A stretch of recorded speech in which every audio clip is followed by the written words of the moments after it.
Bonjour. Oh, je te retrouve avec beaucoup de joie et de bonheur. Mais oui, c'est toujours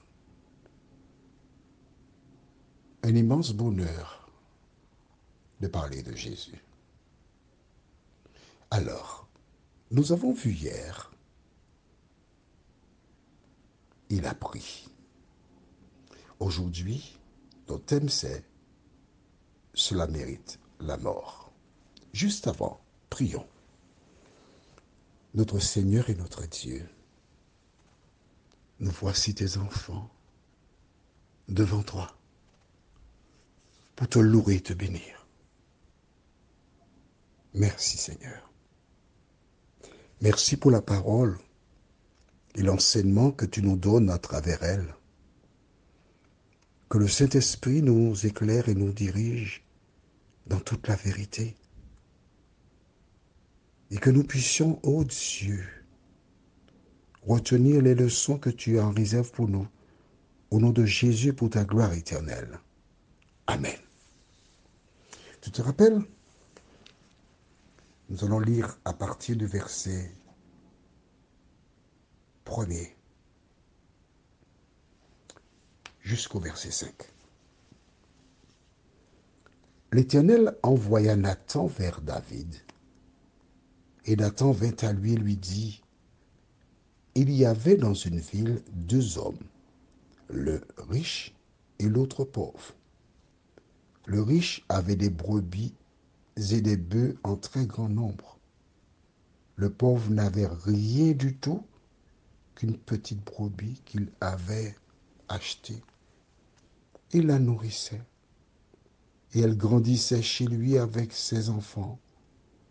Elle mangeait de son pain, buvait dans sa coupe, dormait sur son sein et il la regardait comme sa fille. Un voyageur arriva chez l'homme riche et le riche n'a pas voulu toucher à ses brebis ou à ses bœufs pour préparer un repas au voyageur qui était venu chez lui. Il a pris la brebis du pauvre et l'a apprêtée pour l'homme qui était venu chez lui. Nathan a bien brossé le tableau. Et je profite de l'occasion pour dire à chaque personne qui lit les Écritures, la Bible, ce récit, et qui écoute cet audio, de prendre le temps pour analyser comment dois-je m'adresser à celles et ceux qui sont en difficulté. Comment éclairer des personnes? Quand une personne pose une action qui n'est pas conforme, il ne faut pas lui jeter la pierre. Il faut prendre conscience qu'elle a été trompée. Le même diable qui a trompé Ève et Adam, qui a trompé Saül, et beaucoup d'autres, est le même qui trompe encore aujourd'hui. Et la solution passe par éclairer la personne, apporter la lumière. Et quand Nathan a bien brossé le tableau, David va ouvrir ses lèvres. Que dit-il? Lisons verset 5. La colère de David s'enflamma violemment contre cet homme. Et il dit à Nathan, l'Éternel est vivant. L'homme qui a fait cela mérite la mort. David écoute Nathan. Et la manière que Nathan brosse le tableau, David voit l'injustice. Toi, tu vois l'injustice.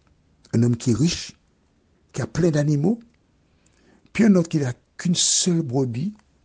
La brebis dort dans son lit, boit dans sa coupe, mange dans sa main. Le riche décide d'aller prendre la brebis de cet homme pauvre, la prête et la mange. J'aime beaucoup le verset 5 parce qu'il commence par la colère de David s'enflamma vivement contre cet homme. Il n'est pas en colère seulement, mais vivement. Aux Antilles, on dirait, David fut enragé, enragé, une colère terrible. Et il a déjà déclaré, cet homme-là mérite la mort. A-t-il tort? Lorsqu'on regarde le tableau, pas du tout. Mais qui est cet homme? Il ne sait pas qui est cet homme. Mais toi, qui est cet homme? Qui est cette personne? Regarde dans le miroir. C'est toi. Tu me diras que tu n'as jamais posé d'action comme cela. Tu me diras que tu n'aurais jamais fait une chose pareille. Mais que je te dise, toutes les fois que tu fais quelque chose qui soit en contradiction avec la parole de Dieu, tu es exactement comme Saül, comme David. Pourquoi? Romains 6, verset 23 dit, « Car le salaire du péché, c'est la mort, mais le don gratuit de Dieu, c'est la vie éternelle en Jésus-Christ. » Voilà. Les conséquences du péché conduisent à la mort. Et quand David le dit, il est en phase avec la loi. Mais oui. Et si on avait emmené un homme qui avait agi de la sorte devant David, il aurait ordonné qu'il soit mis à mort. Mais oui, parce que les rois étaient là pour rendre justice. Ils étaient là pour faire droit aux pauvres. Et Dieu avait dit, depuis du temps de Moïse, qu'il ne fallait pas faire preuve de partialité lors de jugement. Il fallait faire preuve de justice. Et dans une telle situation, il n'y a pas à tergiverser, un tel homme mérite la mort. Combien de fois que tes voisins, des connaissances, des membres de ta communauté religieuse ou même politique qui commettent des actes, tu es la première personne à dire cette personne-là mérite la mort. Combien de fois tu fais cela? Est-ce juste? Non. Est-ce que tu vois comment il est facile de jeter la pierre toutes les fois où tu n'es pas concerné? Prions. Notre Seigneur et notre Dieu, il existait des lois qui sont encore valables aujourd'hui.